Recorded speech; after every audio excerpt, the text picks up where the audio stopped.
এই দুটো হচ্ছে এখানে টোটাল ব্যাপার।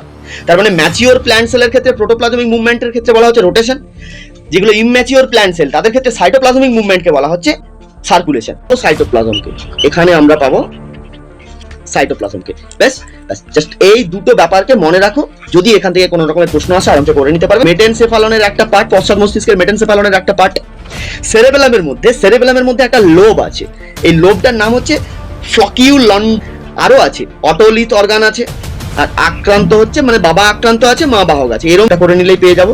তাহলে প্রথমে যেটা পাবো X capital H, X capital H, X capital H Y, Australopithecus. অস্ট্রালো রিসেপ্টরের কাছে, রিসেপ্টর থেকে কার কাছে যাবে, রক্ত অংশ তৈরি করে যে অংশটাকে বলা হয় স্টেম বডি।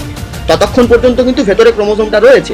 এবার এই যে প্রত্যেকটা ক্রোমোজোমের সাথে তোমরা জানো প্রত্যেকটা ক্রোমোজোমের সাথে এই যে বেম তন্তুগুলো সৃষ্টি হয়েছিল, বেম তন্তু 3 ধরনের হয়, তার মধ্যে এক ধরনের তন্তু হচ্ছে ক্রোমোজোমাল ফাইবার, যারা ক্রোমোজোমের কাইনেটোকোরের সাথে এসে যুক্ত হয়। তো ব্রেনে ইমেজ ক্রিয়েট হবে, তত বেশি পরিমাণে মনে থাকবে। কোয়েশ্চেনটা নিয়ে আমি একদম প্রথমে ক্লিয়ার করছি, কারণ এটা খুব ছোট্ট ব্যাপার। কনজুগেশনের ক্ষেত্রে কি হচ্ছে, যারা হার্মাফ্রোডাইট হয়, সেলফ ফার্টিলাইজেশনের আরেকটা অল্টারনেটিভ নাম আছে, একেই বলা হয় এন্ডোগ্যামি। ধরো এটা একটা হাইব্রিড, ক্যাপিটাল টি স্মল টি, এটা একটা হাইব্রিড। যে মেসোহিপ্পাস হচ্ছে অলিগোসিন যুগে। Welcome everyone, welcome to the Raptor series on this amazing platform of Bit4 Bio NMGNM Life Science Class 2024। NMGNM এর ক্ষেত্রে 350 প্লাস 350 প্লাস 2024 এর জন্য একেবারে টার্গেটেড কোশ্চেন সম্বন্ধীয় যে রাপ্তার সিরিজ আমরা স্টার্ট করেছিলাম, তো সেটার আজকে পার্ট 6 হতে চলেছে। এর আগে আমরা অলরেডি 5টা ক্লাস করে নিয়েছি এই সিরিজের আন্ডারে, এবং এই সিরিজের আগে আমরা যে কয়েকটা ক্লাস করেছিলাম তার মধ্যে বেশ কিছু এমসিকিউ সলিউশনের ক্লাস রয়েছে, অর্থাৎ সাজেস্টিভ টাইপের ক্লাস রয়েছে, এবং তার আগে আমরা প্রচুর পরিমাণে কনসেপচুয়াল ক্লাস করেছি, সিলেবাস ভিত্তিক ক্লাস করেছি। যারা এর আগের ক্লাসগুলো এখনো পর্যন্ত দেখে উঠতে পারোনি, অবশ্যই ইউটিউবে গিয়ে সার্চ করো NMGNM life science class 2024 Rohit sir বলে, অর্থাৎ NMGNM life science class 2024 Rohit sir, অথবা NMGNM life science class Rohit sir, যে কোনো একটা দিয়ে সার্চ করলে তোমরা এর আগের ভিডিওগুলো পেয়ে যাবে। সো আর মাত্র কয়েকটা দিনের অপেক্ষা, কোশ্চেন পেপারে ধোঁয়া করে দেওয়ার অপেক্ষা, কোশ্চেন পেপারে আগুন লাগানোর অপেক্ষা। তো এই কয়েকটা দিন একেবারে টাইট আপ প্রিপারেশন নিতে হবে, কোনো কথা হবে না। তো সাজেস্টিভ সিরিজ যে সিরিজটা আমরা শুরু করেছিলাম তা আজকে part 6 NMGNM life science class 2024। First time যারা চ্যানেলে ভিজিট করছো, যারা পরবর্তীকালে এরপরে অর্থাৎ পরীক্ষা হয়ে যাওয়ার পরে রেজাল্ট, কাউন্সিলিং কিভাবে করবে, কলেজ কিভাবে সাজাবে, কাউন্সিলিং খুব জটিল একটি প্রক্রিয়া এবং অত্যন্ত সহজ প্রক্রিয়া, প্রত্যেকটি প্রক্রিয়া সম্বন্ধে আমাদের চ্যানেল থেকে তোমরা ভিডিও পেয়ে যাবে। প্রত্যেকটা কাউন্সিলিং এর রেজাল্ট সম্বন্ধীয় ভিডিও পেতে, কলেজে কিভাবে ভর্তি হবে গভর্নমেন্ট কলেজের ক্ষেত্রে, সমস্ত সংক্রান্ত ভিডিও পাওয়ার জন্য এখনই আমাদের চ্যানেলটিকে সাবস্ক্রাইব করো, পাশে থেকে বেল আইকনটিকে অন করো, এবং আজকের ক্লাসটি যদি ভালো লাগে, ইনফরমেশনটি যদি ভালো লাগে, কারণ অন্যান্য দিনের ন্যায় আজকের ক্লাসটি একটি ধামাকা ক্লাস হতে চলেছে। তো খাতা পেন রেডি করো, যারা ব্যাচের আছো অফকোর্স আশা করছি তোমরা অ্যাড হয়ে গেছো অলরেডি, তো প্রত্যেকে রেডি হয়ে যাও। যারা বাইরে থেকে দেখছো অবশ্যই খাতা পেন নিয়ে বসবে। প্রত্যেকটা ইনফরমেশন, কিছু ইনফরমেশন লিখে দেবো, কিছু প্রশ্ন তোমাদের জন্য থাকবে, সেগুলো উত্তর জানানোর চেষ্টা করবে, যেগুলো উত্তর বলবো না অর্থাৎ কমেন্টের মাধ্যমে জানানোর জন্য থাকবে, সেগুলো অবশ্যই তোমরা কমেন্টের মাধ্যমে জানিয়ে যাবে। ক্লাসটি যদি ভালো লাগে, যদি লাগে ভালো তাহলে লাইক করবে, যদি না ভালো লাগে ডিসলাইক করে দিয়ে চলে যাও, কোনো অসুবিধা নেই। কমেন্টের মাধ্যমে জানিও যদি ভালো লাগে তাহলে ক্লাসটি কেমন লাগলো। So let's start. দেখো আজকের একেবারে যেটা প্রথম প্রশ্ন বলেছে, 1 নম্বর প্রশ্ন, উদ্ভিদ কোষের প্রোটোপ্লাজমের স্বতঃস্ফূর্ত চলনকে কি বলা হয়? তাহলে আমাকে জাস্ট কোশ্চেনের টার্মটা একবার দেখে নিতে হচ্ছে। তাহলে প্রথমে বলেছে প্রোটোপ্লাজমের কথা, এটা একটা টার্ম, তারপরে বলেছে স্বতঃস্ফূর্ত চলন, এটা আরেকটা টার্ম। তাহলে এই দুটো টার্ম, অপশন আছে প্রকরণ চলন, সাইক্লোসিস, ক্রোমোন্যাস্টিক, এটা কেমোন্যাস্টিক হবে, আরেকটা আছে বক্রচলন বা মুভমেন্ট অফ কার্ভেচার। এই হচ্ছে আমার 4খানা অপশন রয়েছে। দেখো এই ব্যাপারটাকে, এই জায়গাটাকে একটাবার একটু রিভাইজ করে নিই, আমাদের ব্যাচে যারা আছে তাদের পক্ষে বুঝতে অনেকটা সুবিধা হবে। বেশ, দেখো একদম প্রথমে দেখো মুভমেন্টকে মেনলি দুটো জায়গায় ভাগ করা হয়েছে, ঠিক আছে, মানে দুটো জায়গাতে মেনলি মুভমেন্টকে রাখা হয়েছে। একদম প্রথম যেটা ব্যাপার, অর্থাৎ উদ্ভিদ অঙ্গের চলন এবং গমন, এই যে ব্যাপারটা, এটাকে মেনলি দুটো জায়গাতে রাখা হয়েছে। একদম প্রথমে যেটা আছে সেটাকে বলা হচ্ছে সামগ্রিক চলন। বেশ, সামগ্রিক চলন বলা হচ্ছে। এবার সামগ্রিক চলন যেটাকে বলছি আমরা সামগ্রিক চলন, সামগ্রিক চলনের একটা ব্যাপার হচ্ছে মুভমেন্ট অফ লোকোমোশন। তাহলে একদিকে আছে লোকোমোশন, এদিকে আমরা রাখবো লোকোমোশনকে, আরেক দিকে রাখা হয়েছে এটাকে বলা হচ্ছে movement of curvature, movement of curvature. তাহলে একদিকে আছে লোকোমোশন, আরেকদিকে আছে কার্ভেচার। এবার এই জায়গা থেকে কয়েকটা ব্যাপারকে জানতে হবে। দেখো মুভমেন্ট অফ লোকোমোশন, যেখানে বলা হচ্ছে যে মুভমেন্ট অফ লোকোমোশনের আন্ডারে কিন্তু মেনলি দুজন আছে। একটা বলা হয় স্বতঃস্ফূর্ত চলন, তাহলে একদিকে আমরা রাখবো স্বতঃস্ফূর্ত চলনকে, আরেকদিকে আমরা রাখবো কাকে, আবিষ্ট চলনকে। এবার স্বতঃস্ফূর্ত চলনের মাধ্যমে বিভিন্ন ব্যাপার আছে, স্বতঃস্ফূর্ত চলনের মাধ্যমে বিভিন্ন ব্যাপার রয়েছে, যেমন ধরো তোমার প্রোটোপ্লাজমীয় চলন রয়েছে, যেটা আমাদেরকে এখানে জিজ্ঞেস করেছে, তারপর প্রবাহ গতি আছে, যেটা পাতাশ্যাওলার কাছে দেখা যাচ্ছে, আবর্তন গতি আছে, সিলিয়ারি গমন আছে, অ্যামিবয়েড চলন আছে, এই ব্যাপারগুলো কিন্তু রয়েছে, সিলিয়ারি চলন, অ্যামিবয়েড চলন, এগুলো রয়েছে। আবিষ্ট চলনের মধ্যে মেনলি যদি দেখো ট্যাকটিক, আবিষ্ট মানে ট্যাকটিককে বলা হয়েছে, ফোটোট্যাকটিক আছে, থার্মোট্যাকটিক আছে, কেমোট্যাকটিক আছে। ফোটোট্যাকটিক তোমাদের শৈবালের ক্ষেত্রে হচ্ছে, থার্মোট্যাকটিক শৈবালের ক্ষেত্রে হচ্ছে, কেমোট্যাকটিকটা ফার্ন গাছের শুক্রাণুর ক্ষেত্রে হচ্ছে, এরকম ব্যাপারগুলো রয়েছে। বেশ, এবার দেখো এখানে আমাকে বলেছে সাইক্লোসিস বলে একটা ব্যাপার বলেছিল না, সাইক্লোসিসটা সবসময় মনে রাখবে movement of cytoplasm, movement of সাইটোপ্লাজমকে বলা হয় সাইক্লোসিস, এটা আমরা মনে রাখবো। এরা মেনলি কি করে, helps materials to reach all the plant of cell, তার মানে ম্যাটেরিয়াল গুলো বা নিউট্রিয়েন্টস গুলোকে প্ল্যান্টের প্রত্যেকটা সেলে পৌঁছে যেতে সাহায্য করে, এবং এটা একটা অটোমেটিক মুভমেন্ট, যেটাকে তুমি আরো একটা নাম বলতে পারো প্রোটোপ্লাজমীয় চলন। বেশ, এইটা একটা জিনিস এখানে মনে রাখবে, যারা ইউব্যাকটেরিয়া হয়, ইউব্যাকটেরিয়াল সেলের ক্ষেত্রে প্লাস প্রোক্যারিওটের ক্ষেত্রে এটা কিন্তু অ্যাবসেন্ট থাকে, ইউব্যাকটেরিয়াল সেল এবং প্রোক্যারিওটের ক্ষেত্রে এটা কিন্তু অ্যাবসেন্ট থাকে। কেন বলতো অ্যাবসেন্ট থাকে? কারণ they don't have membrane bound cell organelle, they don't have membrane bound cell organelle. বেশ, এবার দেখো এই জায়গাটাকে যদি দেখো, এখানে আমাদের দুটো ব্যাপার আসবে, একটা হচ্ছে রোটেশন বলা হয়, একটাকে বলা হয় রোটেশন, একটাকে বলা হচ্ছে রোটেশন এবং আরেকটাকে বলা হচ্ছে সার্কুলেশন। একটা রোটেশন, একটা সার্কুলেশন, এই দুটো হচ্ছে মেন পয়েন্ট। আমি অনেকগুলো বললাম, তার ভিতরে এই দুটো হচ্ছে মেন পয়েন্ট। রোটেশনটার ক্ষেত্রে একটাই ব্যাপার আমাদেরকে মনে রাখতে হবে, যে রোটেশন সবসময় হয় ম্যাচিওর প্ল্যান্টের ক্ষেত্রে। রোটেশন কাদের ক্ষেত্রে হয়? ম্যাচিওর প্ল্যান্টের ক্ষেত্রে হয়। সার্কুলেশন কাদের ক্ষেত্রে হয়? ইমম্যাচিওর প্ল্যান্টের ক্ষেত্রে হয়। এই দুটো হচ্ছে এখানে টোটাল ব্যাপার। তার মানে ম্যাচিওর প্ল্যান্ট সেলের ক্ষেত্রে প্রোটোপ্লাজমিক মুভমেন্টের ক্ষেত্রে বলা হচ্ছে রোটেশন, যেগুলো ইমম্যাচিওর প্ল্যান্ট সেল তাদের ক্ষেত্রে সাইটোপ্লাজমিক মুভমেন্টকে বলা হচ্ছে সার্কুলেশন। তাহলে রোটেশনের ক্ষেত্রে আমরা কাকে পাচ্ছি? রোটেশনের ক্ষেত্রে আমরা পাবো প্রোটোপ্লাজমকে। এই দুটোর মধ্যে একটু সামথিং ডিফারেন্স আছে, যেগুলো আমাদেরকে কিন্তু বুঝতে হবে। এখানে আমরা পাবো প্রোটোপ্লাজমকে, এখানে আমরা পাবো সাইটোপ্লাজমকে, এখানে আমরা পাবো সাইটোপ্লাজমকে। ব্যাস, জাস্ট এই দুটো ব্যাপারকে মনে রাখো। যদি এখান থেকে কোনো রকমের প্রশ্ন আসে আরামসে করে নিতে পারবে, যারা ব্যাচে আছে তোমাদের তো সুন্দর করে একবার রিভাইজ হয়ে গেল। এবার আমি বক্রচলনটা একটাবার বুঝিয়ে দিচ্ছি। বক্রচলনের ক্ষেত্রে দেখো কি হচ্ছে, বক্রচলনের ক্ষেত্রে মেনলি যেটাকে বলা হচ্ছে movement of curvature, movement of curvature বলা হচ্ছে। তাহলে কার্ভেচারের ক্ষেত্রে কার্ভেচারের ক্ষেত্রে মেনলি কারা কারা আছে বলতো? নুটেশনকে রাখতে পারি আমি। কার্ভেচারের ক্ষেত্রে আছে নুটেশন আছে, তারপরে তোমার সার্কামনুটেশন আছে, হাইপোন্যাস্টি আছে, এপিন্যাস্টি আছে, ভ্যারিয়েশন আছে, এতগুলো ব্যাপার আছে। এইগুলোর ডিটেলস সম্বন্ধে ব্যাচে অলরেডি ডিটেলস আলোচনা করে দিয়েছি, এবং প্রিভিয়াস বেশ কিছু ভিডিওতে, যারা ফ্রি ক্লাসেসগুলো দেখছো, প্রিভিয়াস বেশ কিছু ক্লাসে আমি প্রত্যেকটা নুটেশন সম্বন্ধে বলেছি, সার্কামনুটেশন সম্বন্ধে বলেছি, হাইপোন্যাস্টি বলেছি, এপিন্যাস্টি বলেছি, ভ্যারিয়েশন বলেছি, প্রত্যেকটা ব্যাপার বলে দিয়েছি। বেশ, তাহলে এবার এই প্রশ্নে যেটা তাহলে আমার সঠিক উত্তর দাঁড়াচ্ছে, প্রোটোপ্লাজমের চলন বলেছিল, তাহলে আমি অফকোর্স সেটাকে কি করব? সাইক্লোসিস করব। বেশ, তাহলে গতে যেটা আছে, একের গ হচ্ছে উত্তর। এবার নেক্সট কোশ্চেন আমাকে বলেছে ভারসাম্য নিয়ন্ত্রণ করে কোনটা? থ্যালামাস আছে, সেরিব্রাম আছে, হাইপোথ্যালামাস আছে, সেরিবেলাম আছে। এই প্রশ্নের উত্তর তো খুবই সহজ, প্রত্যেকেই তোমরা জানো। তাহলে এখানে যেটা সঠিক উত্তর হবে সেরিবেলাম, অর্থাৎ লঘু মস্তিষ্ক কিন্তু এটা নিয়ন্ত্রণ করছে, part of the hind brain. তাহলে লঘু মস্তিষ্কটা আবার কার পার্ট? না, হাইন্ড ব্রেনের পার্ট, হাইন্ড ব্রেনের পার্ট। বেশ, অর্থাৎ পশ্চাৎ মস্তিষ্কের একটা পার্ট। পশ্চাৎ মস্তিষ্কের কোন পার্ট? মেটেনসেফালনের পার্ট, মেটেনসেফালনের একটা পার্ট, পশ্চাৎ মস্তিষ্কের মেটেনসেফালনের একটা পার্ট। সেরেবেলামের মধ্যে একটা লোব আছে, এই লোবটার নাম হচ্ছে ফ্লকিউলন্ডিউলার লোব। কি বললাম? ফ্লকিউলন্ডিউলার।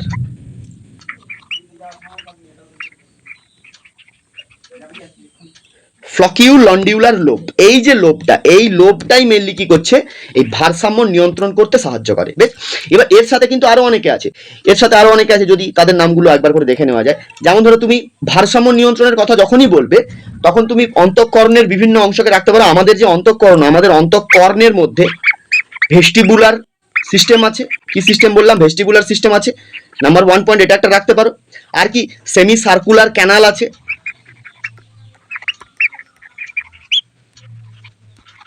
সেমি সার্কুলার ক্যানাল আছে, এটা একটা। আরো আছে অটোলিথ অর্গান আছে, এরা প্রত্যেকে, এবং সেই সঙ্গে সেরেবেলাম, এরা প্রত্যেকে কি করছে? দেহের ভারসাম্য নিয়ন্ত্রণে সাহায্য করছে। বেশ, এবং এর সঙ্গে আরো একজনকে রাখতে পারো, সেটা হচ্ছে মিড ব্রেন বা মধ্য মস্তিষ্ককে রাখতে পারো। এরা প্রত্যেকে কি করছে? ভারসাম্য নিয়ন্ত্রণে সাহায্য করছে। 2 নম্বর প্রশ্ন গেল। চলো এবার 3 নম্বর প্রশ্ন যাই। 3 যেটা প্রশ্ন বলেছে, দেখো অশ্রুতে উপস্থিত উৎসেচকের নাম জিজ্ঞেস করেছে, অর্থাৎ অশ্রুর ভেতরে এমন কোন উৎসেচক থাকে যেটা জীবাণুকে ধ্বংস করতে সাহায্য করে। এটা তো একেবারে সিম্পল কোশ্চেন। তাহলে এখানে যেটা সঠিক উত্তর হবে লাইসোজোম, লাইসোজোম হয়ে যাবে সঠিক উত্তর। বেশ, চলো 4 নম্বর যাই। 4 নম্বরে কি বলেছে? 4 নম্বর প্রশ্ন, লাইসোজোম গেল। আচ্ছা, এখানে দেখো লাইপেজ বলে একটা আছে না, লাইপেজটা আমি বলে দিই। দেখো, লাইপেজ মেনলি যদি গ্যাস্ট্রিক লাইপেজের কথা বলো, গ্যাস্ট্রিক লাইপেজ কি করছে? চিপ সেল থেকে বেরোচ্ছে, পেপটিক চিপ সেল থেকে বেরোচ্ছে। লাইপেজটা কি করছে? লাইপেজ ভাঙছে। কাকে ভাঙছে? ফ্যাটকে ভাঙছে বা লিপিডকে ভাঙছে। লিপিডকে ভেঙে কি তৈরি করছে? ডাইগ্লিসারাইড তৈরি করছে প্লাস ফ্যাটি অ্যাসিড তৈরি করছে, ডাইগ্লিসারাইড প্লাস ফ্যাটি অ্যাসিড তৈরি করছে, হয়ে গেল। অঙ্গজ জননের এককের নাম কি বলেছে, এটা প্রত্যেকে কমেন্টের মাধ্যমে জানিয়ে দিও। অঙ্গজ জননের এককের নাম কি, এটা প্রত্যেকে কমেন্টের মাধ্যমে জানিয়ে দিও। বেশ, প্রত্যেকের মেইন কমেন্টে জানিও। যারা লাইভে কমেন্ট করছো ঠিক আছে, কোনো অসুবিধা নেই, প্রত্যেকের উত্তরগুলো মেইন কমেন্টের মাধ্যমে জানিও। এবং প্রত্যেকটা উত্তর তো বলছি, তোমাদের জন্য বেশ কিছু প্রশ্ন থাকবে, বাকি যেগুলো রয়ে যাবে সেগুলোকে তোমরা শেষে হোমওয়ার্ক হিসেবে করার চেষ্টা করবে এবং প্রত্যেকটা প্রশ্নের উত্তর আমি বলার আগে অবশ্যই জানিয়ে দেওয়ার চেষ্টা করবে। বেশ, চলো 5 নম্বর প্রশ্নে চলো। উদ্ভিদ কোষের বেম গঠিত হয় যে কোষীয় অঙ্গাণু দ্বারা। তাহলে উদ্ভিদ কোষের বেমকে গঠন করতে কাকে লাগবে? মাইটোকন্ড্রিয়া আছে, মাইক্রোটিউবিউল আছে, সেন্ট্রোজোম আছে, গলগি বডি আছে। তাহলে এখানে সঠিক উত্তর হবে মাইক্রোটিউবিউল। 6 নম্বর প্রশ্নে চলো। ফার্নের জনুক্রমের প্রধান উদ্ভিদ দেহ। ফার্নের জনুক্রমের মধ্যে দুটো উদ্ভিদ দেহই দেখা যায়, তার মধ্যে রেণুধর হচ্ছে প্রত্যক্ষ এবং লিঙ্গধর হচ্ছে পরোক্ষ। তাহলে এখানে রেণুধর হবে সঠিক উত্তর। দ্বিসংকর জননের কথা বলেছে F2 জনিত ফিলিয়াল 2 জেনারেশনে কত প্রকারের জেনোটাইপ উৎপন্ন হয়। তাহলে ফিলিয়াল 2 জেনারেশনের ক্ষেত্রে 9 প্রকারের জেনোটাইপ উৎপন্ন হবে। এবার এখানে যদি তোমাকে বলে ফেনোটাইপের কথা, যদি তোমাকে এখানে বলে ফেনোটাইপের কথা, তাহলে 4 ধরনের ফেনোটাইপ উৎপন্ন হবে, 4 ধরনের ফেনোটাইপ এবং 9 ধরনের জেনোটাইপ। বেশ, হিমোফিলিয়া বাহক মাতা। বেশ, একটা ম্যাথ দিয়েছে, হিমোফিলিয়ার বাহক বলেছে মাতা, আর আক্রান্ত হচ্ছে মানে বাবা আক্রান্ত আছে, মা বাহক আছে। এরকম যদি হয় তাহলে সেক্ষেত্রে বলেছে কত ভাগ পুত্র হিমোফিলিয়া আক্রান্ত হবে, কত ভাগ পুত্র হিমোফিলিয়া আক্রান্ত হবে। বেশ, মানে টোটাল সন্তানের মধ্যে কত ভাগ পুত্র হিমোফিলিয়া আক্রান্ত হবে। বেশ, তাহলে ম্যাথটাকে একটু করে নেওয়া যাক। তাহলে দেখো, মা বলেছে বাহক, মা বাহক বলেছে, তাহলে এইভাবে করে নিলি, প্রত্যেকে এইভাবে করে নেওয়ার চেষ্টা করো। Sorry, X capital H Y, এটা আমাদেরকে বলেছে। তো বাস এখান থেকে জাস্ট এবারে ছকটা করে নাও, ছকটা করে নিলেই পেয়ে যাবো। তাহলে প্রথমে যেটা পাবো X capital H, X capital H, X capital H Y, X capital H, X capital H, X small H, X capital H Y, এটা আমরা পাবো। এবার এখান থেকে দেখো, অনেকে হয়তো বুঝতে পারছো না, আমি জাস্ট একটা স্টেপ এখানে জাম দিয়েছি। তাহলে এখানটাতে জাস্ট এইভাবে গ্যামেটগুলোকে রেখে দেবে, x H, X capital H, X small H, আবার এখানে রাখবে x capital H, x, sorry এটা হবে ওয়াই, এটা ওয়াই হবে। বেশ, এইভাবে করে নেবে। তাহলে দেখো দুটো আমরা ছেলে পেয়েছি, আমরা দুটো ছেলে পেয়েছি, এইটা একটা ছেলে পেয়েছি আর এটা আরেকটা ছেলে পেয়েছি, ঠিক আছে, যারা দুজনেই কিন্তু হিমোফিলিয়া আক্রান্ত হয়ে গেছে, ঠিক যেমন বাবা ছিল, ঠিক আছে। তাহলে উত্তরটা কত দাঁড়াচ্ছে? 50% দাঁড়াবে, 50% দাঁড়াবে। টোটাল সন্তানের মধ্যে কতগুলো ছেলে আক্রান্ত হয়েছে? 50%। এবার এটাকে আরো একরকম ভাবে করা যায়, যদি শুধু ছেলেদের মধ্যে কত পার্সেন্ট আক্রান্ত, এইভাবে যদি করা যায় তাহলে সেক্ষেত্রে কিন্তু 100% উত্তর হবে। অ্যাকচুয়ালি এই ধরনের প্রশ্নগুলোর মধ্যে দু রকমের ব্যাপার থাকে। বেশ, যেমনটা আমি তোমাদের ব্যাচে বলেছিলাম যে শুধু যদি ছেলে বলে, তাহলে শুধু ছেলে বললে হয়েছে আমার দুটো ছেলে, দুটো ছেলের মধ্যে দুটোই আক্রান্ত, তার মানে 100%। এবার যদি বলে সর্বমোট সন্তানের মধ্যে, মানে টোটাল যতজন সন্তান আছে সেখানে ছেলে মেয়ে যাই হোক না কেন, তার মধ্যে কতজন আক্রান্ত, সেখানে তোমাকে ওভারঅল পার্সেন্টেজ বলতে হবে। তখন 4 জন, 4 জনের মধ্যে তোমাকে 25 করে করে ডিভাইড করতে হবে। তো এটা ব্যাপার আর কি, যেমন প্রশ্ন থাকবে সেই অনুযায়ী আমাদেরকে উত্তরটা দিতে হবে। তবে বেশিরভাগ ক্ষেত্রে তোমাদের প্রথমের যে ব্যাপারটা বললাম এইভাবেই কোশ্চেনগুলোকে রাখা থাকে। আচ্ছা, 9 নম্বর প্রশ্নে দেখো, 9 নম্বর প্রশ্নের ক্ষেত্রে এটা তো খুব সহজ প্রশ্ন, এটার বলার কিছু নেই। Capital B small B capital R cross small B small B small R. তো এক্ষেত্রে যেটা হবে উত্তর কি গো, 1:1 হবে, 1:1 হবে সঠিক উত্তর। 9টা 10এরটা বলেছে মিলার এবং উডের পরীক্ষাতে উৎপন্ন অ্যামাইনো অ্যাসিডটার নাম কি? অ্যালানিন তৈরি হয়েছিল মিলার এবং উডের পরীক্ষা থেকে। তারপরটা চলো। আচ্ছা, এখানে বলেছে অ্যানিলিডা এবং আর্থ্রোপোডার মধ্যে সংযোগ রক্ষাকারী প্রাণী। অ্যানিলিডা এবং আর্থ্রোপোডার মধ্যে সংযোগ রক্ষাকারী প্রাণী, এটা প্রত্যেকে তোমরা কমেন্টের মাধ্যমে জানিও, প্রত্যেকে পারবে। তাহলে কার মধ্যে কানেকশন হবে? অ্যানিলিডার সাথে আর্থ্রোপোডার মধ্যে কানেকশন হবে। বেশ, তো প্রত্যেকে তোমরা কিন্তু কমেন্টের মাধ্যমে এই উত্তরটা জানিও, প্রত্যেকে কমেন্টের মাধ্যমে এই উত্তরটা জানিও।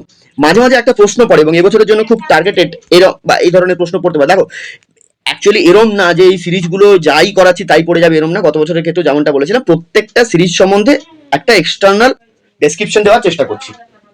কিছু কিছু জায়গাতে তোমরা বইতে সেই ধরনের ডেসক্রিপশন গুলো পাবে, কিছু কিছু জায়গাতে যেগুলো ইনফরমেশন যাবে সেগুলো তোমরা বইতে পাবে না। এবার এতগুলো হিউজ পরিমাণে কোশ্চেন করাতে হচ্ছে, টোটাল 350 প্লাস কোশ্চেন, এক একটা সিরিজে ধরো প্রায় 50টা করে কোশ্চেন চলবে একেবারে পরীক্ষার দিন পর্যন্ত, যেমনটা তোমাদেরকে বললাম। তো প্রত্যেকটা কোশ্চেনের ক্ষেত্রে চেষ্টা করছি যতটা সম্ভব ইনফরমেশন দিয়ে দেওয়া যায়, এক্সট্রা ইনফরমেশন। বেশ, এবার এইখান থেকে যে ব্যাপারটা তোমাদের বলবো, যদি বলে এপিস এর ক্ষেত্রে, এপিস নয় এটা অ্যাকচুয়ালি অ্যাপস অ্যান্ড ম্যান এবং মানুষের ক্ষেত্রে এদের দুজনের মধ্যে কানেকশন লিঙ্কটা কোথায় আছে বা এদের দুজনের মধ্যে কানেকশনটা কে করেছিল, তাহলে সেখানে যেটা সঠিক উত্তর হবে অস্ট্রালোপিথেকাস। কি বললাম, কি উত্তর হবে?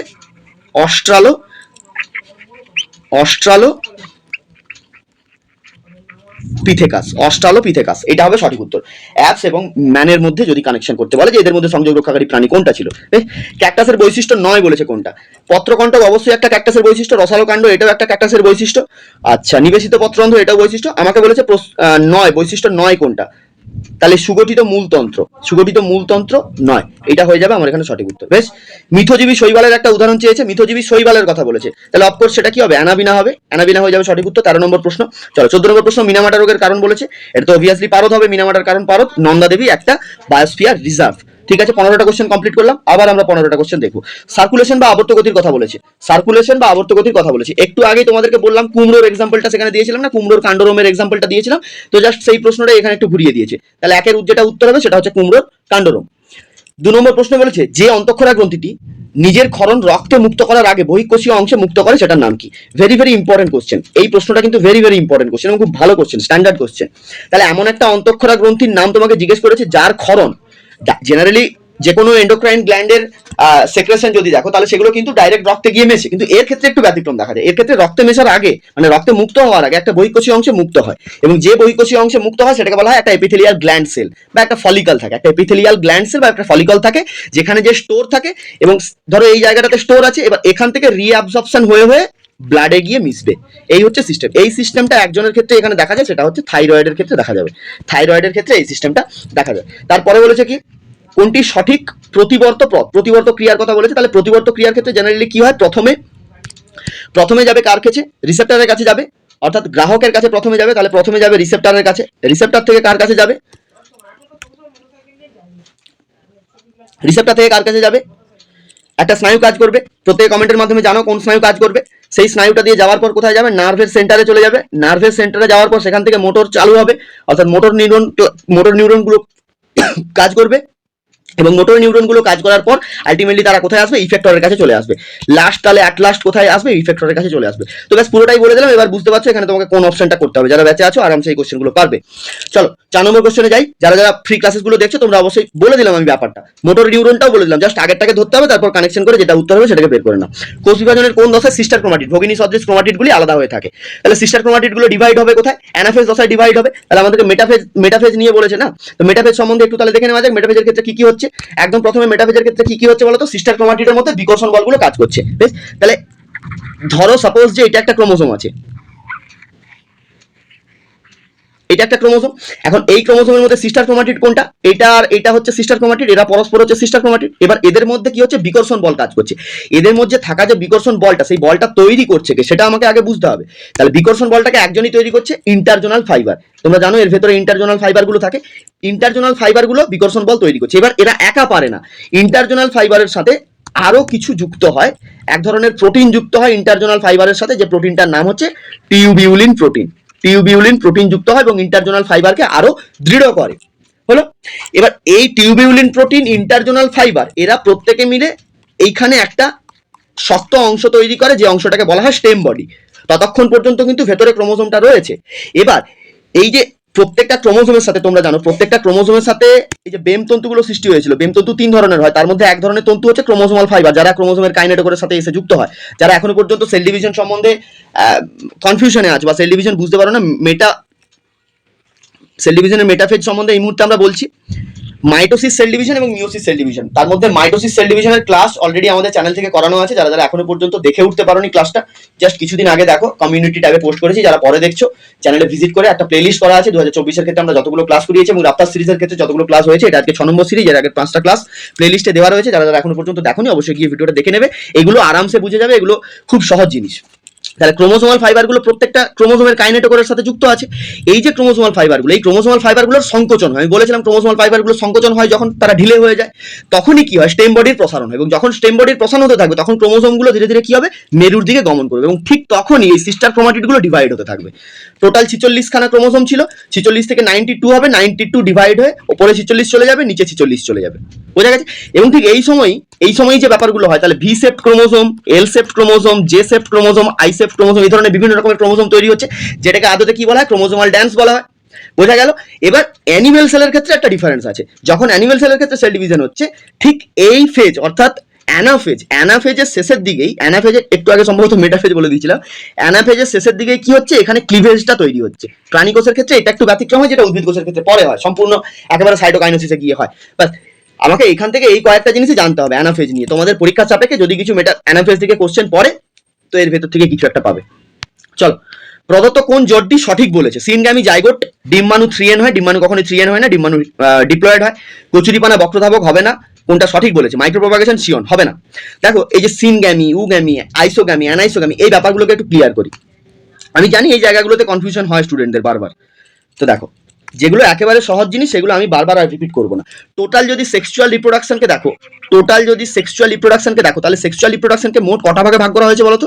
সেক্সুয়াল রিপ্রোডাকশনকে দুভাগে ভাগ করা যায়, দুভাগে ভাগ করা হয়। একটাকে বলা হয় সিনগ্যামি, একটাকে বলা হচ্ছে সিনগ্যামি। প্রত্যেকে খাতাতে কিন্তু এগুলোকে নোট ডাউন করবে। তোমার যদি পড়াও থাকে যে তুমি জানো প্রত্যেকটা জিনিস তোমার জানা আছে, কিন্তু তারপরেও বারবার খাতাতে সেই জিনিসগুলোকে লিখবে। বেশ, যত বেশি লিখবে তত ব্রেনে ইমেজ ক্রিয়েট হবে, তত বেশি পরিমাণে মনে থাকবে। ওই যে ভুলে যাওয়ার ব্যাপারটা, পরীক্ষাতে যখন চলছে পরীক্ষাতে মনে করতে পারছো না যে অ্যাকচুয়ালি উত্তরটা কি হবে, কনফিউশন হচ্ছে এটা ওটার মধ্যে, এটার একটাই সলিউশন, সেটা হচ্ছে তোমাকে প্রচুর পরিমাণে লিখতে হবে। যত বেশি লিখবে ওই ভুলে যাওয়ার ব্যাপারটা তত তাড়াতাড়ি চলে যাবে। আরেকটা ব্যাপার আছে, সেটা কি বলতো? কনজুগেশন। তাহলে এই হচ্ছে দুখানা ব্যাপার। তাহলে সেক্সুয়াল রিপ্রোডাকশনকে দুভাগে ভাগ করা আছে, একটা হচ্ছে সিনগ্যামি আর একটা হচ্ছে কনজুগেশন। কনজুগেশনটা নিয়ে আমি একদম প্রথমে ক্লিয়ার করে দিই, কারণ এটা খুব ছোট্ট ব্যাপার। কনজুগেশনের ক্ষেত্রে কি হচ্ছে? সেই একই ব্যাপার, একটা পুং গ্যামেট আছে আর একটা স্ত্রী গ্যামেট আছে, মানে সরি গ্যামেট বলছি, ডাইরেক্ট প্রাণী। একটা মেল অ্যানিমেল আছে আর একটা তোমার ফিমেল আছে। তাহলে মেল ফিমেলের কি হচ্ছে? একটা অস্থায়ী মিলন হচ্ছে, এবং মিলনটা কি হচ্ছে? ডাইরেক্ট মিলন হচ্ছে। ঠিক আছে, ডাইরেক্ট মিলন হওয়ার ফলে কি হচ্ছে? এদের ভেতরে থাকা জেনেটিক ম্যাটেরিয়ালগুলোর মধ্যে ট্রান্সফার হচ্ছে, ডাইরেক্ট ট্রান্সফার হচ্ছে। যেমনটা স্পাইরোগাইরার ক্ষেত্রে দেখা যায়, প্যারামিউসিয়ামের ক্ষেত্রে দেখা যায়, এদের ক্ষেত্রে দেখা যাচ্ছে। সিনগ্যামির ক্ষেত্রে চলে আসো। সিনগ্যামির ক্ষেত্রে ব্যাপারটা একটু অন্যরকম হয়। সিনগ্যামিতে কি হচ্ছে? দুটি ভিন্ন ধরনের গ্যামেট কাজ করছে। তাহলে এখানে যেটা বড় ব্যাপার থাকে সেটা হচ্ছে গ্যামেট কাজ করে। এখানে একটা মেল গ্যামেট কাজ করে, একটা ফিমেল গ্যামেট কাজ করে। এই দুটো গ্যামেট একসাথে জুড়ে গিয়ে একজনকে তৈরি করে, তার নামটা হচ্ছে জাইগোট, যেটা সম্বন্ধে আমরা জানি এবং যেটা নিয়ে এখনই কোশ্চেনটাও দিয়েছে। তাহলে এখানে সঠিক উত্তর হবে সিনগ্যামি জাইগোট, অপশন এ তে যেটা ছিল।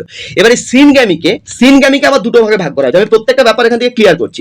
সিনগ্যামিকে যদি দেখো, তাহলে সিনগ্যামিকে দুটো ভাগে ভাগ করা হয়েছে।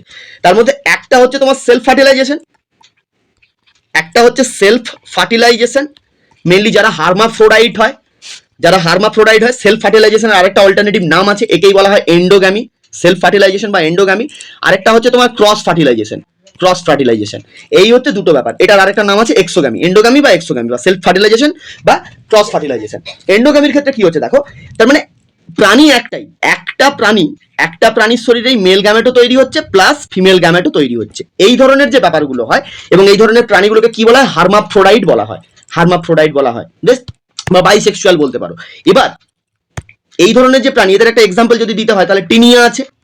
টিনিয়ার ক্ষেত্রে বা পিতাকৃমির ক্ষেত্রে এরকম ব্যাপারটা দেখা যাচ্ছে। বেশ, এবার ক্রস ফার্টিলাইজেশনে আসো। ক্রস ফার্টিলাইজেশনের ক্ষেত্রে ব্যাপারটা এটাই হয়, একদম সিম্পল, দুটো প্রাণী আলাদা, একটা প্রাণী মেল গ্যামেট তৈরি করবে আর একটা প্রাণী ফিমেল গ্যামেট তৈরি করবে। কিন্তু এটা নর্মাল ব্যাপার, কিন্তু এর ভেতরে একটু একটা ব্যতিক্রম ব্যাপার আছে, এটাকে মনে রাখতে হবে যে কিছু কিছু এরকম বাইসেক্সুয়াল অ্যানিমেল আছে। বাইসেক্সুয়াল অ্যানিমেল মানে কি? একটা প্রাণী থেকেই মেল গ্যামেটও তৈরি হবে, ফিমেল গ্যামেটও তৈরি হবে। কিন্তু কিছু কিছু বাইসেক্সুয়াল অ্যানিমেল আছে যারা একটু ব্যতিক্রমী হয়, বাইসেক্সুয়াল হওয়া সত্ত্বেও তাদের মধ্যে ক্রস ফার্টিলাইজেশন দেখা যায়। বোঝা গেল? যেমন এটা ধরো তোমার আর্থওয়ার্মের ক্ষেত্রে হচ্ছে, বা কেঁচোর ক্ষেত্রে হচ্ছে, লিচেসের ক্ষেত্রে হচ্ছে, হিরুডিনিয়ার ক্ষেত্রে বা জোকের ক্ষেত্রে হচ্ছে। এগুলোকে খাতাতে নোট ডাউন করে রাখবে। এই গেল সিনগ্যামি। এবার সিনগ্যামির আরো একটা ভাগ আছে। সিনগ্যামিকে আরো একরকম ভাবে ভাগ করা হয়। এই যে বললাম গ্যামেটগুলো মিলিত হচ্ছে, সিনগ্যামির ক্ষেত্রে কি হচ্ছে? গ্যামেটগুলো মিলিত হচ্ছে।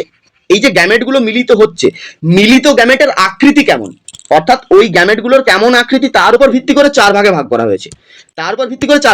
হয়। একদম প্রথমে আছে তোমার আইসোগ্যামি আছে, অ্যানাইসোগ্যামি আছে। আমি ছোট ছোট করে এখানে লিখে দিচ্ছি।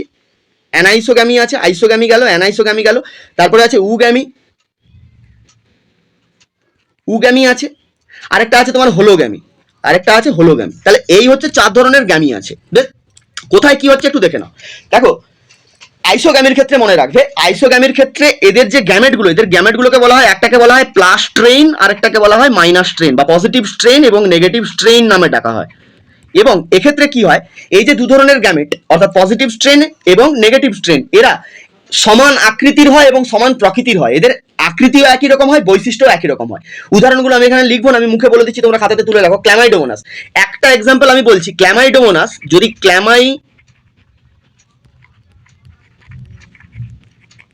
ক্ল্যামাইডোমোনাসের কথা বলো, এই ক্ল্যামাইডোমোনাস এমন একটা এক্সাম্পল যাকে তুমি সবার জায়গাতে রাখতে পারো। আইসোগ্যামি জায়গাতে রাখতে পারো, অ্যানাইসোগ্যামি, উগ্যামি, হোলোগ্যামি, প্রত্যেকটা জায়গাতে তুমি ক্ল্যামাইডোমোনাসকে রাখতে পারো। এবার চলে আসো অ্যানাইসোগ্যামির ক্ষেত্রে। অ্যানাইসোগ্যামিতে কি হচ্ছে দেখো, এক্ষেত্রে দু ধরনের গ্যামেট হয়, একটা হচ্ছে মাইক্রোগ্যামেট আর একটা হচ্ছে ম্যাক্রোগ্যামেট। মাইক্রোগ্যামেট এবং ম্যাক্রোগ্যামেট। মাইক্রোগ্যামেটটা কি করছে, মাইক্রোগ্যামেটটা ছোট হয় এবং অধিক সচল হয়, কিন্তু ম্যাক্রোগ্যামেটটা বড় হয় কিন্তু ধীর সম্পন্ন বা ধীর গতি সম্পন্ন হয়। এর এক্সাম্পল হলো ক্লামাইডোমোনাস। এটা গেল। তাহলে এক্ষেত্রে দুটো ব্যাপার আসছে, একটা হচ্ছে মাইক্রো এবং আরেকটা হচ্ছে ম্যাক্রো, আরেকটা হচ্ছে ম্যাক্রো, দুটো গেল। উগ্যামির ক্ষেত্রে কি দেখবো আমরা, উগ্যামির ক্ষেত্রে যেটা যেটা ফিমেল গ্যামেট, উগ্যামির ক্ষেত্রে যেটা ফিমেল গ্যামেট হচ্ছে, ফিমেল গ্যামেটটা বড় হয় এবং নিশ্চল হয়, অর্থাৎ নন মোটাইল হয়, নন মোটাইল হয়। কিন্তু মেল গ্যামেটটাকে যদি দেখো, মেল গ্যামেটটা ক্ষুদ্র হয়, ফিমেল গ্যামেট যেমন বড় ছিল কিন্তু নিশ্চল ছিল, মেল গ্যামেট ক্ষুদ্র হয় কিন্তু মোটাইল হয়, অর্থাৎ সচল প্রকৃতির হয়। বোঝা গেল। এরপরে আছে হলোগ্যামি। হলোগ্যামিটা মেনলি কিছু ছত্রাকের ক্ষেত্রে দেখা যায়, ফিউজেরিয়াম ছত্রাকের ক্ষেত্রে, প্লাস ক্লামাইডোমোনাসের ক্ষেত্রেও দেখা যায়। ক্লামাইডোমোনাস একটা অ্যালগি, সম্পূর্ণ কোষটা রূপান্তরিত হয় গ্যামেটে, একটা পুরো হোল সেল, সেখান থেকে একটা গ্যামেট তৈরি হবে, হোল সেলটা থেকেই গ্যামেটটা তৈরি হবে। এই ধরনের যে ব্যাপারগুলো সেটাকেই বলা হয় হলোগ্যামি। বাস, এখান থেকে আর কিচ্ছু বলার নেই, যা ছিল সব ক্লিয়ার করে দিয়েছি। ইমাসকুলেশন পদ্ধতিতে অপসারণ করা হয়, এটা আমি বলবো না, প্রত্যেকে কমেন্টের মাধ্যমে জানিও। 6 নম্বর প্রশ্ন, ইমাসকুলেশন পদ্ধতির মাধ্যমে কি অপসারণ করা হয়? গর্ভমুণ্ড, পরাগধানী, ডিম্বাশয়, পুষ্প। বেশ, ক্লাসগুলো যদি ভালো লাগে, যদি ভালো লাগে, একটা ক্লাস করার জন্য প্রচন্ড পরিশ্রম হয়, প্রচন্ড পরিশ্রম একটা ক্লাস করার জন্য। যদি ক্লাসগুলো ভালো লাগে সাপোর্ট করবে, ক্লাসগুলোকে লাইক করবে, কমেন্টের মাধ্যমে উত্তর জানানোর চেষ্টা করবে, ক্লাস কেমন লাগলো কমেন্টের মাধ্যমে জানাবে, তাহলে অবশ্যই আমরা পরবর্তীকালে আরো এর থেকে আরো বেশি করে ক্লাস নিয়ে আসার চেষ্টা করবো। মেনলি 350 প্লাস সিরিজ, যে সিরিজটা এই মুহূর্তে চলছে, অফকোর্স 350 প্লাস কোশ্চেন আমরা কমপ্লিট করবো একেবারে পরীক্ষা পর্যন্ত। যদি হয়, যদি তোমাদের থেকে রেসপন্স আসে, তাহলে মাঝে মাঝে কিছু এক্সট্রা আরো ক্লাস দেওয়ার চেষ্টা করবো। বেশ, পরেরটাতে চলো। 7 নম্বর question, capital Y, capital R, small R genotype যুক্ত জীব কত প্রকারের গ্যামেটকে তৈরি করে? তাহলে এর থেকে কটা গ্যামেট তুমি পাবে? আমাদের গ্যামেট বের করানোর জন্য একটাই সিম্পল সূত্র, যারা ব্যাচে আছে তোমাদেরকে আমি শিখিয়ে দিয়েছি। কি বলেছিলাম? 2 টু দি পাওয়ার n। এবার এখানে nটা কি? n ইকুয়ালস টু কি? n equals to heterozygote, n equals to heterozygote. Heterozygote মানে কি? হাইব্রিড। হাইব্রিড, হাইব্রিড আমরা কখন বলি? ধরো এটা একটা হাইব্রিড, ক্যাপিটাল টি স্মল টি, এটা একটা হাইব্রিড, যে কোনো ক্যাপিটাল স্মল কম্বিনেশনই হচ্ছে হাইব্রিড। তো এখানে একটাই ক্যাপিটাল স্মল কম্বিনেশন আছে, অর্থাৎ হাইব্রিড কম্বিনেশন এখানে একটাই আছে, ক্যাপিটাল আর স্মল আর। তাহলে 2 to the power 1, 2 to the পাওয়ার 1 হলে কি হবে? উত্তর নিশ্চয়ই বুঝে গেছো। চলো পরের প্রশ্ন যাই। 8 নম্বর প্রশ্ন, কালো বর্ণ এবং অমসৃণ লোমযুক্ত গিনিপিগের জিনোটাইপ শনাক্ত করো। বেশ, শনাক্ত পরে হবে, তার আগে একটু শিখে নাও যেটা মেন্ডেল সাহেব বলে গেছিলেন। মেন্ডেল কি বলে গেছিলেন? According to Mendel's law, according to Mendel's law, যদি হয় হোয়াইট, যদি সাদা হয় তাহলে কি হবে? Small B small B. যদি মসৃণ হয় তাহলে কি হবে? Small R. বেশ, নেক্সট আসো। যদি কালো হয়, যদি কালো হয় তাহলে হবে ক্যাপিটাল বি। যদি অমসৃণ হয়, যদি অমসৃণ হয় তাহলে হবে ক্যাপিটাল আর।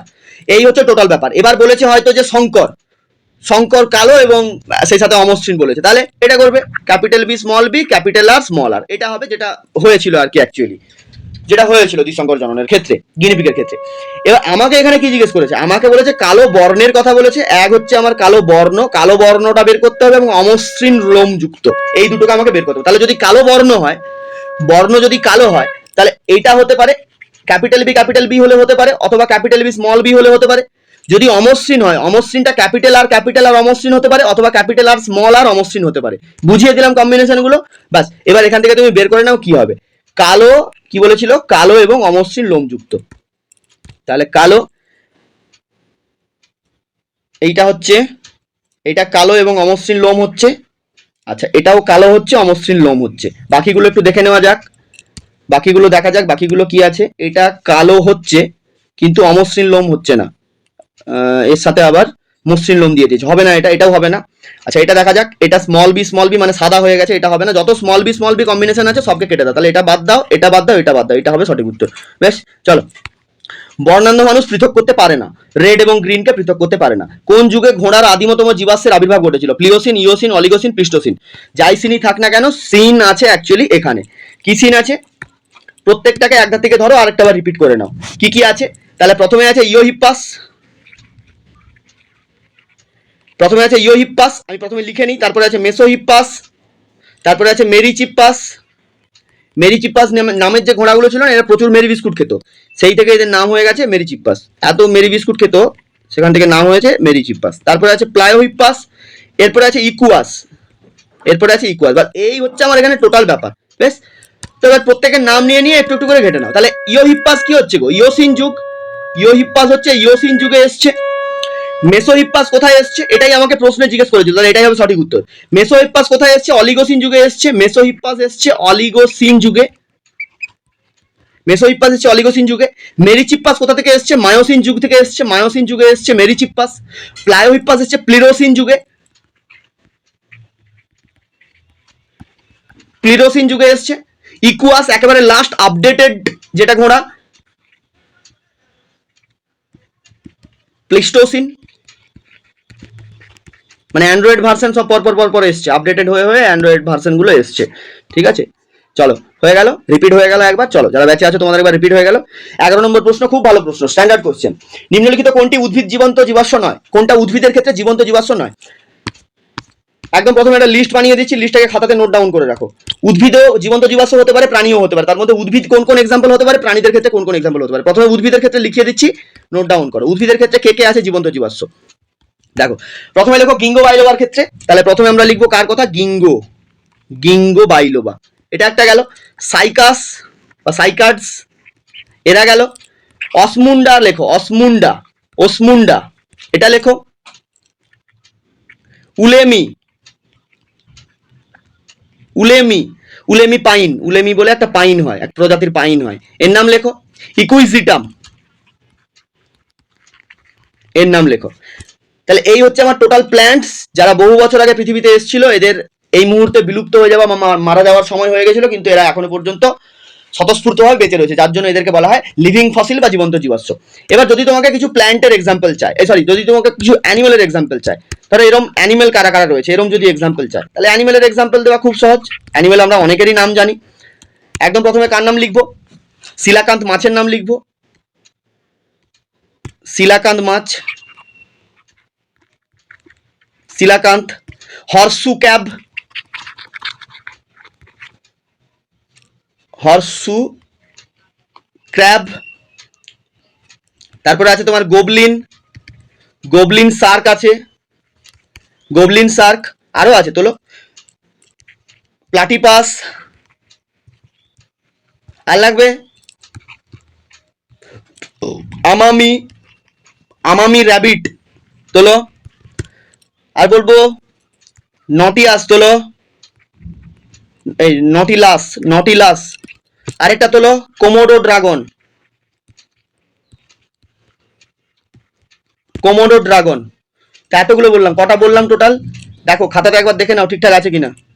স্ক্রিনশট হয়ে গেছে রে, যাই হোক, খাতাটা একবার দেখে নাও সবগুলো ঠিকঠাক আছে কিনা। তাহলে প্রথমে কি বললাম, শিলাকান্ত মাছ বললাম, তারপরে হর্সু ক্র্যাব বললাম, তারপরে বললাম গবলিন শার্ক, তারপরে বললাম প্লাটিপাস, তারপরে বললাম আমামি র্যাবিট, আমামি র্যাবিট, তারপরে বললাম নটিলাস, দেন শেষে বললাম কোমোডো ড্রাগন।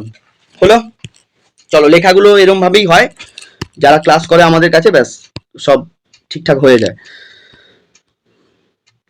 একটু দেখে নেবে, একটু মনোযোগ সহকারে দেখে নেবে, বা ভালোভাবে শুনলে লিখে নিতে পারবে, কোনো অসুবিধা নেই। আমি কিছু কিছু জিনিসগুলো ইংরেজিতে লিখছি, তোমরা বাংলাতে উচ্চারণ করে প্রোনাউন্সিয়েশন করে লিখে নিতে পারবে, কোনো অসুবিধা নেই। এটা তো পারবে তোমরা। 12 নম্বর প্রশ্ন আরামসে পারবে বাবু। উটের অতিরিক্ত জলক্ষয় সহনের ক্ষমতার কারণটা কি? এটা আর বলার কিছু নেই। 12 নম্বর কোশ্চেন আমি ছাড়লাম। গ্রিন হাউস গ্যাস, সে আবার জেনপাসের কোশ্চেন ঘুরে ঘুরে এসছে, দুপুরে অনেক কিছু হলো, যাই হোক। তো গ্রিন হাউস গ্যাস N2O বলেছে, N2 অবভিয়াসলি একটা গ্রিন হাউস গ্যাস হবে। আমাকে এখানে বলেছে কোনটা নয় বলেছে, গ্রিন হাউস গ্যাস কোনটা নয় বলেছে। তাহলে N2 অবভিয়াসলি একটা গ্রিন হাউস গ্যাস হবে। N2ওটা কি, নাইট্রাস অক্সাইড, যেটাকে আমরা আদতে লাফিং গ্যাস নামে জানি, অবভিয়াসলি একটা গ্রিন হাউস গ্যাস। O3 এটাও হবে গ্রিন হাউস গ্যাস। CFC তো অবশ্যই হবে।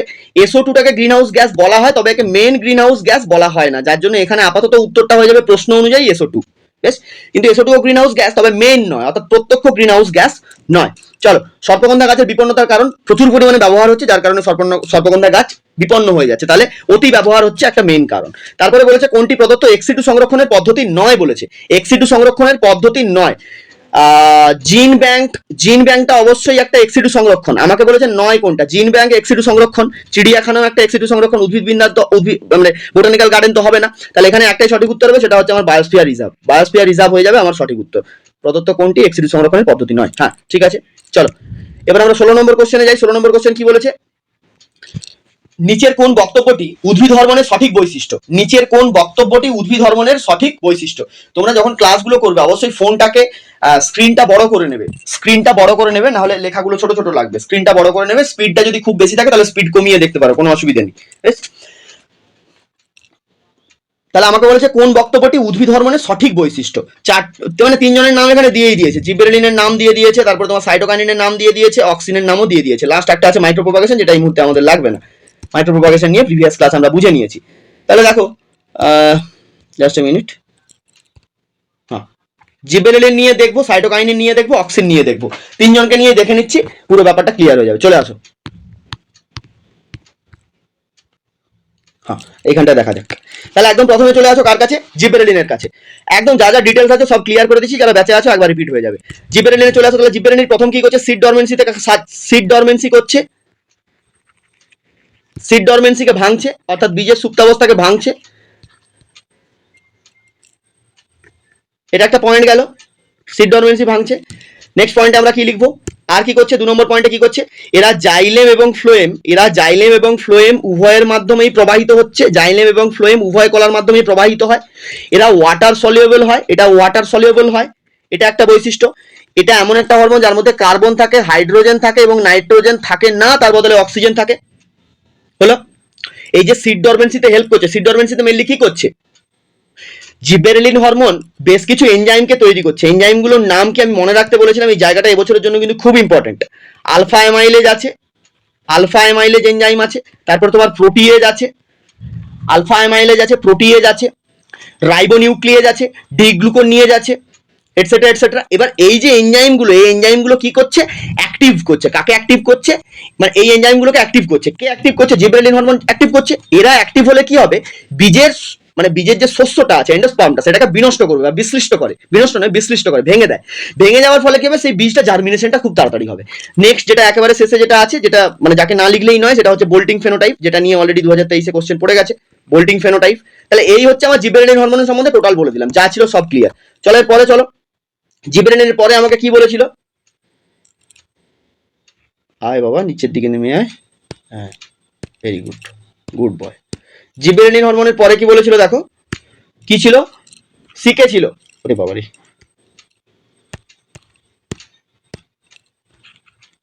সাইটোকাইনিন ছিল। সাইটোকাইনিন সম্বন্ধে আমরা কি কি জানবো, একদম প্রথমে সাইটোকাইনিনের মধ্যে তাহলে কার্বন আছে, হাইড্রোজেন আছে, নাইট্রোজেন আছে, অক্সিজেন আছে। প্রত্যেকটা উদ্ভিদ হরমোনের ফর্মুলা, জিবেরেলিনের ফর্মুলা, সাইটোকাইনিনের ফর্মুলা, অক্সিজেনের ফর্মুলা একেবারে যেন ঠোঁটস্থ থাকে এবছরের জন্য। জেনারেলি ফর্মুলা দিয়ে মাঝে মাঝে কোশ্চেন দেয়, হ্যাঁ মানে এই ফর্মুলা, তারপর তোমার সাল, ফুল ফর্ম, এগুলো মাঝে মাঝে এরকম কোশ্চেনে দেয়। তাহলে প্রথমত এখান থেকে কি জানবো, এটা ওয়াটার সলিউবল হয়, এরা ওয়াটার সলিউবল হয়, এটা একটা। প্লাস শুধুমাত্র জাইলেমের মাধ্যমে প্রবাহিত হয়, শুধুমাত্র জাইলেমের মাধ্যমে প্রবাহিত হচ্ছে। সাইটোকাইনেসিসে হেল্প করছে, সেল ডিভিশনে হেল্প করছে, সাইটোকাইনেসিসে হেল্প করছে সেল ডিভিশন। এপিক্যাল ডরমেন্সিকে ব্রেক করছে, ভেরি ভেরি ইম্পর্টেন্ট, এপিক্যাল ডরমেন্সিকে ব্রেক করছে। মানেটা কি দাঁড়ালো, পার্শ্বমুকুলের বৃদ্ধি করবে।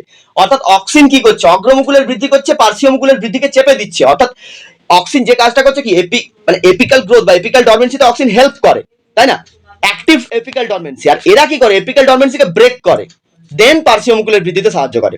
নেক্সট যেটা খুব বড় ব্যাপার হচ্ছে রিচমন্ড লাং এফেক্ট। সবুজ পাতা অনেকদিন ধরে সবুজ থাকবে, ক্লোরোফিলের বিনষ্টকরণকে বিলম্বিত করছে। বেশ, ভুট্টা শস্যে থাকে প্রচুর পরিমাণে, যেটা আমাকে প্রশ্নে অলরেডি দিয়েছে। তাহলে সাইটোকাইনিন সম্বন্ধে যা যা ছিল ক্লিয়ার করলাম। নেক্সট আসো অক্সিন সম্বন্ধে। সাইটোকাইনিন বলার সময় অক্সিন সম্বন্ধে কয়েকটা ব্যাপার তো বলেই দিলাম। তাহলে এবার আসো অক্সিন।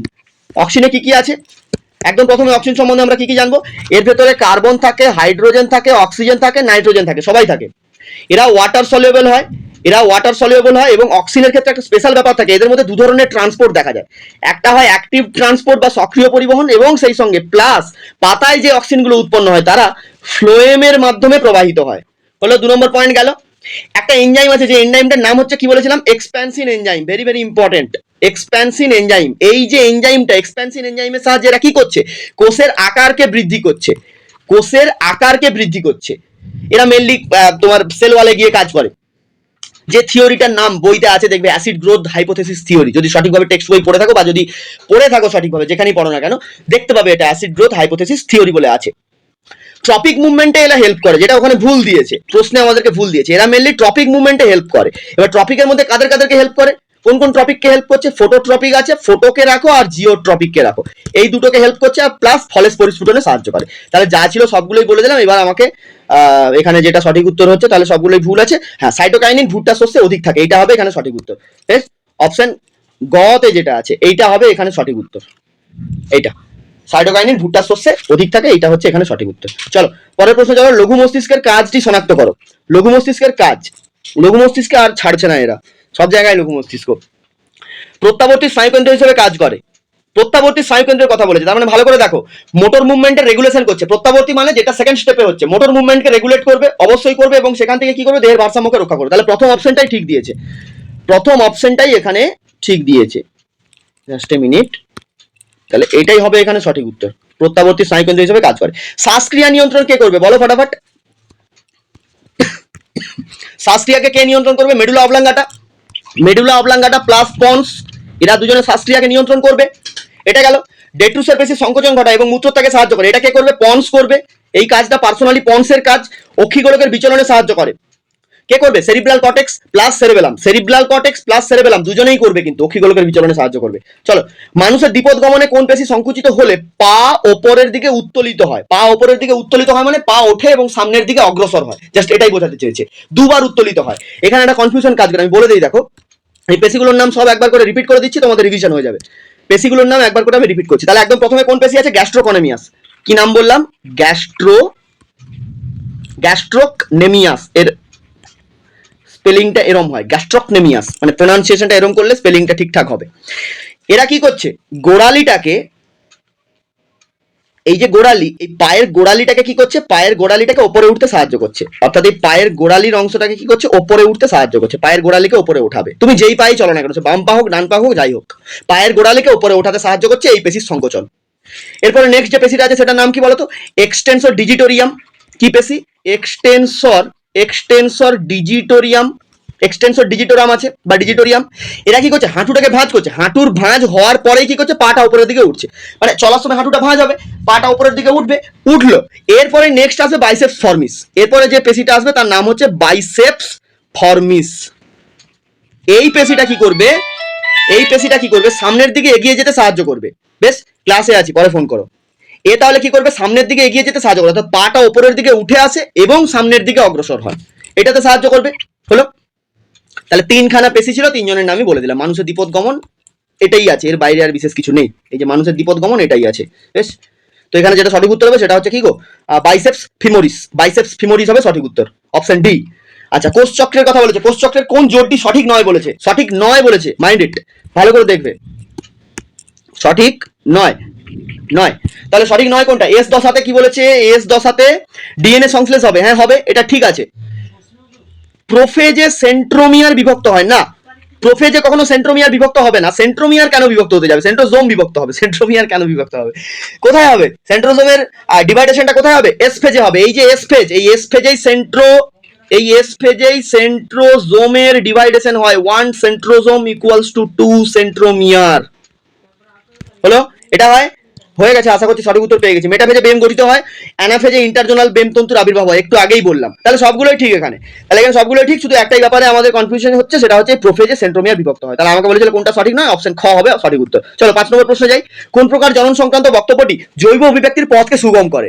অভিব্যক্তির পথকে সুগম করবে। জননে কেবল মাইটোসিস কোষ বিভাজন ঘটে না, জননে মাইটোসিস ঘটতে পারে না, জননে মিওসিস হবে। তাহলে এই যে যৌন জনন মিওসিস নির্ভর একটি জনন পদ্ধতি। জনিত্রী জীবদেহ থেকে অঙ্গাংশ বিচ্ছিন্ন হয়ে অপত্য জীব সৃষ্টি করে না, এটাও হবে না, কলাকর্ষণ পদ্ধতি হবে না। তাহলে এটা হবে সঠিক উত্তর, অপশন গ হবে এখানে সঠিক উত্তর। বেশ, 6 নম্বর প্রশ্ন চলো। মানব পরিস্ফুটনের কোন দশায়, মানব পরিস্ফুটনের কোন দশায় বন্ধু বান্ধব খেলা এবং খেলনার প্রতি আকর্ষণ জন্মায়? এই যে জায়গাটা আমি এবছরের ক্ষেত্রে ভেরি ভেরি ইম্পর্টেন্ট বলেছি, দেখো একদম প্রথম থেকে একবার রিপিট করো। তাহলে 1 বছর মানে একটা বাচ্চা সদ্যজাত থেকে আপাতত 1 বছর পর্যন্ত, জেনারেলি সদ্যজাত বলা হচ্ছে, অর্থাৎ ইনফ্যান্টসের ক্ষেত্রে কি করছে? বাচ্চারা কি হয়? মেনলি মুখমণ্ডলের দিকে আকর্ষিত হয় এবং সঞ্চারণশীল আলো, তুমি যদি সামনে একটা লাইন নিয়ে এদিক ওদিক করতে থাকো, এদিক ওদিক হতে থাকবে। এই দুটো জিনিস দেখা যাচ্ছে। এবং সব থেকে যেটা বড় ব্যাপার, রুটিং রিফ্লেক্স। কি রিফ্লেক্স? রুটিং রিফ্লেক্স, মায়ের স্তনপান করার যে ব্যাপারটা, রুটিং রিফ্লেক্স, এই ব্যাপারটা দেখা যাচ্ছে। তাহলে এই তিনটেই হচ্ছে সদ্যজাত, অর্থাৎ ইনফ্যান্টসের ক্ষেত্রে দেখা যাচ্ছে 1 বছর পর্যন্ত, আপ টু 1 ইয়ার। এরপরে যখন 2 বছর থেকে 12 বছর পর্যন্ত চলে গেল, তখন সেটাকে আমরা কি বলবো? চাইল্ডহুড বলবো বা শৈশব বলবো। শৈশবের ক্ষেত্রে গুরুত্বপূর্ণ পয়েন্টগুলো কি কি? টডলার দশা দেখা যায়। কি ফেজ দেখা যায়? Toddler phase. যারা ইংলিশ মিডিয়ামের বাচ্চাগুলো স্কুলে পড়ে তাদের ক্ষেত্রে এই ব্যাপারটা হয়, মানে এগুলো শেখানো হয়।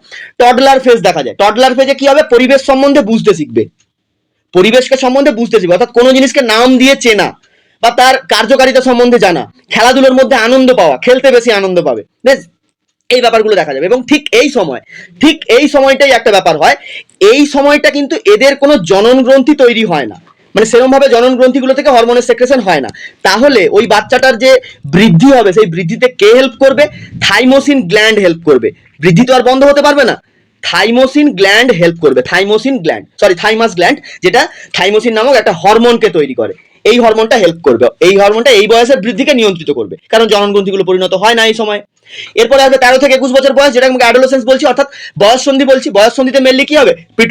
পিটুইটারির পুরো সেক্রেশনটা অ্যাক্টিভ হয়ে যাবে, যতগুলো এন্ডোক্রাইন গ্ল্যান্ড আছে, টেস্টোস্টেরন বলো, তারপর তোমার অর্থাৎ টেস্টিস, ওভাম, সবগুলো থেকে টেস্টোস্টেরন, ইস্ট্রোজেন, প্রোজেস্টেরন সবাই যে যার কাজ শুরু করে দেবে। হয়ে গেল। এরপর আছে পরিণত দশা, 22 থেকে 55 পর্যন্ত পরিণত দশা। এই জায়গাতে এসে কি হবে? গোনাড গ্ল্যান্ড গুলো পূর্ণতা প্রাপ্তি পাবে। গোনাড গ্ল্যান্ড গুলো পূর্ণতা প্রাপ্তি পেল, হয়ে গেল। এবং প্রথম দিক থেকে অর্থাৎ একদম শুরু থেকে যদি ধরো 24 থেকে 25 বছর পর পর ধীরে ধীরে করে, মানে প্রথম দিকে বৃদ্ধিটা হতে থাকবে, দেহের বৃদ্ধিটা হতে থাকবে, তারপর 24-25 পেরিয়ে যাওয়ার পর দেহের বৃদ্ধি ধীরে ধীরে বন্ধ হয়ে যাবে, হয়ে গেল। বাকি এবারে ঝোলা লেকে নিকেল পড়েঙ্গে, বিএফএ হয়ে গেল। তারপর এবার বার্ধক্য আসবে। বার্ধক্যের ক্ষেত্রে মেনলি দুটো পয়েন্ট আমাদেরকে মনে রাখতে হবে। 45 ইয়ার্স, 45 বছরের ক্ষেত্রে, 45 বছরের পরে, এবং ছেলেদের ক্ষেত্রে 55 বছরের পরে ডিম্বাণু এবং শুক্রাণু উৎপাদন পুরোপুরি বন্ধ, থাইমাস গ্রন্থি পুরোপুরি ভাবে উড়ে যাচ্ছে, থাইমাস গ্ল্যান্ড। আচ্ছা, তোমার মেনোপজ হয়ে যাচ্ছে, দৃষ্টিশক্তি, শ্রবণ শক্তি, ঘ্রাণ শক্তি, স্বাদগোলক সব নষ্ট হয়ে যাচ্ছে ধীরে ধীরে, মস্তিষ্কের আয়তন কমে যাবে এবং স্মৃতিশক্তি ধীরে ধীরে হ্রাস পাবে। এই কয়েকটা ব্যাপার এখান থেকে মনে রাখবে, যে কোনো একটা দিতে পারে। তার মধ্যে মেন পয়েন্ট বলছি, রুটিং reflex, toddler phase, thymus gland active হচ্ছে, তারপরে তোমার মেনোপজ। এই কয়েকটা ব্যাপারকে দেখে রাখবে, যদি কিছু দেয় এগুলো টার্গেটেড হতে পারে। আচ্ছা, এবার একটা ম্যাপ দিয়েছে এখানে, একটা শঙ্কর লম্বা মটর গাছ, বেশ, তার সাথে একটি বেটে মটর গাছ, তার মানে ক্যাপিটাল টি স্মল টি ইন্টু স্মল টি। তো যদি এটা হয় কি হবে? তাহলে এদের দুজনে যদি ক্রস হয়, তো এখানে জাস্ট তুমি ডাইরেক্ট একটা পনেট স্কোয়ার করে নাও, তাহলেই তুমি বুঝতে পেরে যাবে ব্যাপারটা কি হবে। পনেট স্কোয়ার করো, তো ক্যাপিটাল টি স্মল টি হয়ে গেল। এটা করলে আমরা এখান থেকে কি পাবো? তাহলে capital T small T capital T small T এগুলো আমরা পেয়ে গেলাম। আমাকে কোশ্চেন কি করেছে বলো? F1 জনুতে লম্বা মটর গাছ কতগুলো পাওয়া যাবে? F1 জনুতে লম্বা মটর গাছ কতগুলো পাওয়া যাবে? এটা একটা লম্বা মটর গাছ আর এটা আরেকটা লম্বা মটর গাছ, তবে এরা প্রত্যেকেই হাইব্রিড লম্বা, অর্থাৎ সংকর, প্রত্যেকেই সংকর কিন্তু, বেশ। তাহলে 25-25 50, 50% হবে সঠিক উত্তর, 50%। অপশন বি হবে এখানে সঠিক উত্তর, 50%। বেশ, চলো পরের প্রশ্ন যাই। কোনটা মেন্ডেলের সূত্রের ব্যতিক্রম?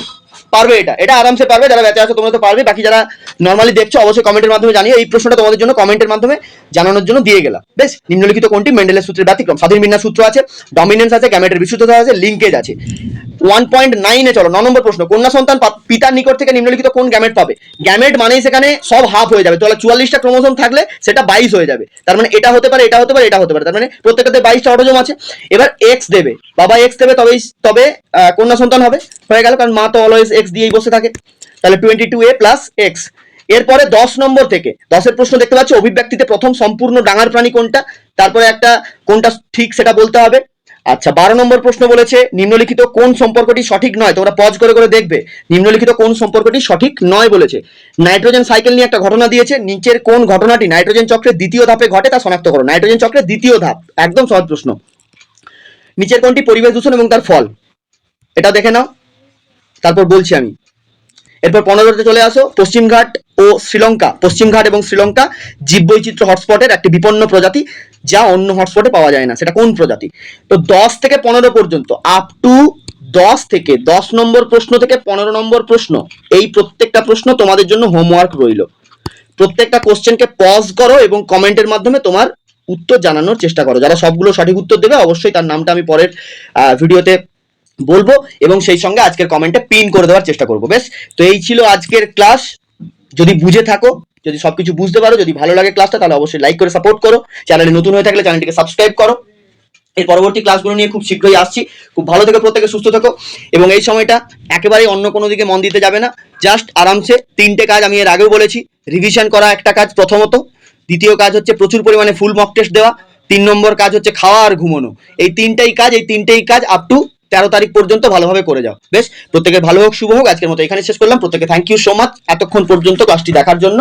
যারা যারা শেষ পর্যন্ত রয়েছে প্রত্যেকে চেষ্টা করবে কমেন্টগুলো মেইন কমেন্ট বক্সে জানিয়ে যাওয়া, তাহলে আমরা কমেন্টগুলো শেষ পর্যন্ত দেখতে পাবো। খুব শীঘ্রই পরবর্তী ক্লাস নিয়ে হাজির হচ্ছে।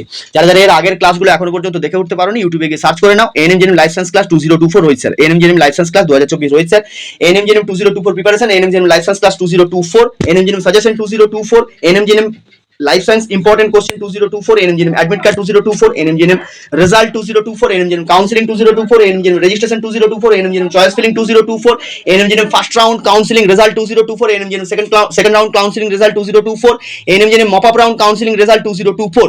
পরবর্তীকালে প্রত্যেকটি বিষয় সম্বন্ধে ভিডিও অবশ্যই তোমরা এই চ্যানেল থেকে পেয়ে যাবে, চিন্তার কোনো কারণ নেই। সঠিকভাবে প্রিপারেশন নাও, ভালো থেকো।